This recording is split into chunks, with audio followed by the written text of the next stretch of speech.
रागक्षयो निब्बानं द्वेषक्षयो निब्बानं मोहक्षयो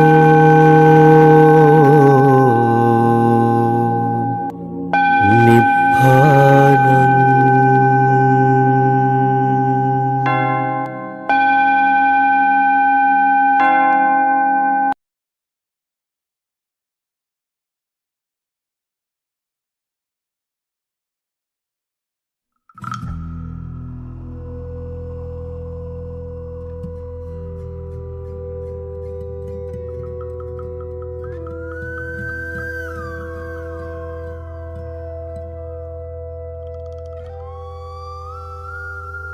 අනුරුද්ධ මහරහතන් වහන්සේගේ බඩේ අමාරුවට ප්‍රතිකාරයක් සඳහා 7 අවුරුදු වයසේ සුමන සාමණේරයන් වහන්සේ අනවතප්ත විල ළඟට වඩිනකොට එතන හිටපු නාගරාජයා පැන් අරගන්න දෙන්නේ නැතුව අනවතප්ත විල වැහුවා. මට පැන් ස්වල්පයක් දෙන්න කියනකොට පුළුවන් නම් ගන්න කිව්වා. 3 පාරක්ම ඉල්ලුවා. 3 පාරම ලැබුණ උත්තරේ ඒකයි. කල්පනා කළා පැන් ගන්න එක නම් වැඩක් නෙමෙයි. ඒ වුණාට මෙයාගේ මානෙ බිඳලම පැන් ගන්න එක හොඳයි. එහෙම්මම වැඩම කළා දිව්‍ය ලෝකවලට සහ බ්‍රහ්ම ලෝකවලට. දැන් මේ වඩින ස්වාමින් වහන්සේගේ වයස කීයද? අවුරුදු 7යි. අපේ ගෙවල් වල ඉන්නවනේ අවුරුදු 7 ළමයි. ඒ දරුවෝ දිහා බලලා මේ සාමණේරයන් වහන්සේත් එහෙමයි.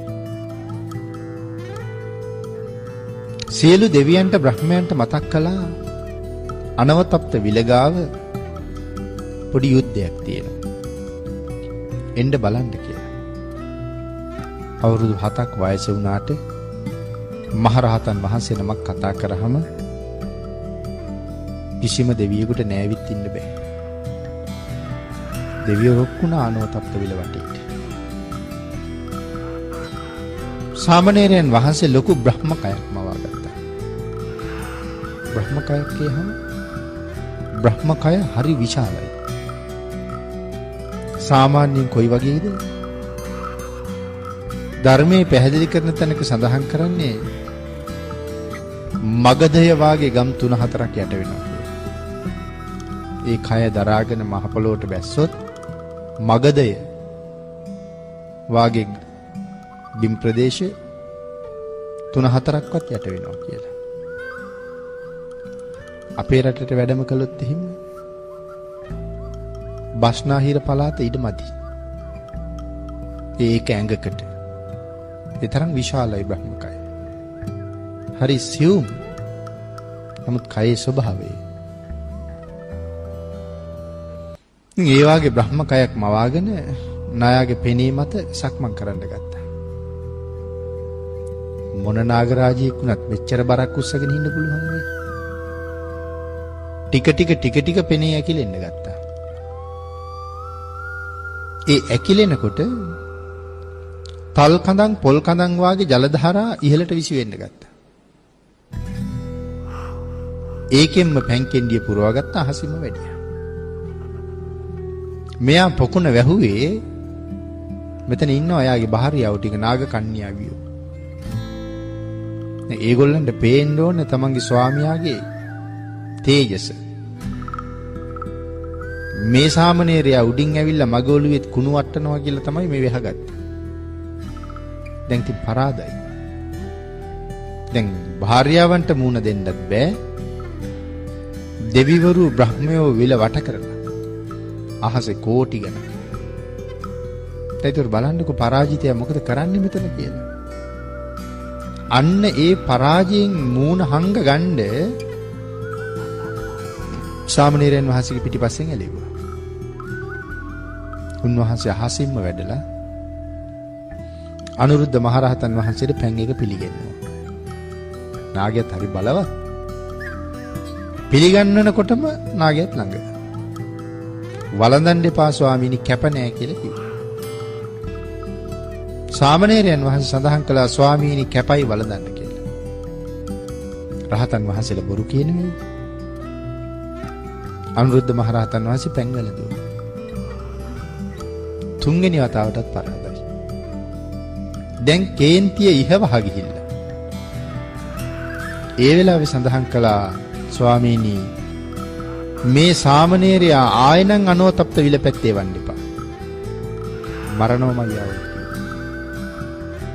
අනුරුද්ධ මහරහතන් වහන්සේ කතා කරලා නාගරාජයාගෙන් ඇහුවා මේ සාමණේරයා මරන්න. නාගරාජය ඔබ දන්නවා මරන්නේ නැතියා මේ සාමණේරයන්ගේ එක ලෝම ගහක්වත් හොල්ලන්න ඔබට බෑ කියලා. දන්නව නේද කියලා. දන්නවා ස්වාමීනි. දන්නවා ස්වාමීනි මට කරපු ලැජ්ජාවෙන් බේරෙන්න මං දුවගෙන ආවි කියලා.